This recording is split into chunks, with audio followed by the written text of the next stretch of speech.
where Union Minister Kiren Rijiju has spoken on Prime Minister Narendra Modi's speech in the Parliament. He has said, and I quote, "The Prime Minister explained every aspect categorically and expressed the stand of the government very clearly." After the Prime Minister's speech today, I think that even the opposition will leave behind their cheap politics and support him and the nation. Take a listen. मेरे ख्याल से आज आदरणीय प्रधानमंत्री मोदी जी का intervention जो हुआ लोकसभा में, उसके बाद कहने के लिए, पूछने के लिए, समझने के लिए कुछ बाकी नहीं रह गया है।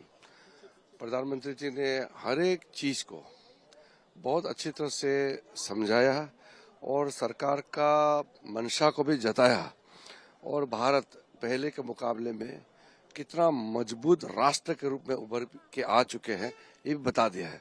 मेरे ख्याल से प्रधानमंत्री मोदी जी का बात सुनने के बाद विपक्ष भी अपने छोटे राजनीतिक विचार को छोड़ के देश के लिए बड़ा सोच के साथ सरकार को समर्थन करेंगे और ऑपरेशन सिंदूर को सब मिलकर के सराहना करेंगे, समर्थन करेंगे। मुझे तो ये लगता है प्रधानमंत्री मोदी जी के बात सुनने के बाद भी और सवाल अगर उठता है तो फिर मैं उसको क्या कह सकता हूँ? फिर तो उनके सोच पर मैं दया ही कर सकता हूँ, क्या कर सकता हूँ?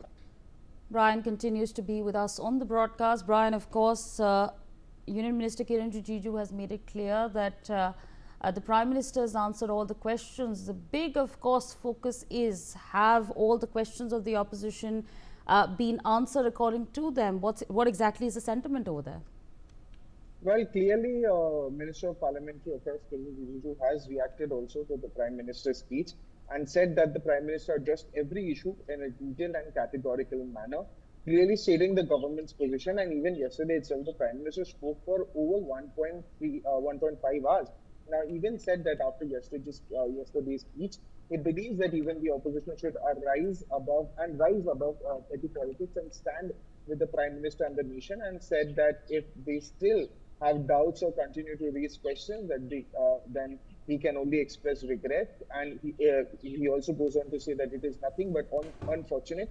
And also, he went on to say that the narrative that is being pushed by the Congress appears strikingly similar to what they have been hearing or what the central government or what India has been hearing from across the border in Pakistan itself.